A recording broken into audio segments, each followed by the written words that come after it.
Okay, let's talk about practice. Now, if you want to build a new habit or you want to break an old one, it's going to take some practice. As we talked about on day 6, habits are formed through repetition, and old habits are well-trodden paths. So if you want to create a new habit, you need to divert away from that old habit, and you need to start treading that path in order to create a new habit. And practice is all about repetition without judgment. Because if we judge ourselves too harshly each time we do it, we run the risk of giving up entirely. So a long time ago, I remember my son was trying to improve on his handwriting, and he was writing these words, and each time he wrote a word that wasn't quite right or looked a bit scruffy or basically didn't hit the mark, he would beat himself up about it. He'd be like, I'm rubbish at this, I can't do it, and he'd want to give up. And it really occurred to me that actually that's not practice, that's beating yourself up.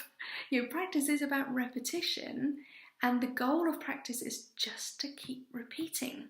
So I said to him in that particular instance, your goal is not to get it right first time. Your goal is not to do a sheet full of perfect handwriting. Your goal is to fill the paper, fill the sheet. Keep writing until you fill the sheet. And naturally along the way, he's going to notice where he wants to improve. But instead of it being a reason to give up, it's the thing that he wants to work on and hone and smooth. And the act of repeating, the act of repetition, helps us, in our brains to form those pathways. So there's a great TED talk actually about how the brain does that, how we master a skill through practice, and I'll post a link in the comments to that. And it is really about how, it's through practice that things get easier and we get faster and we get more confident.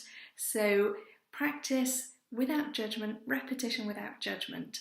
That's what I'd like to encourage you to do today, is to see these 40 days as an opportunity to practice, to just keep repeating, rinse and repeat, and notice the progress as you go along, rather than having to hit perfect every single time.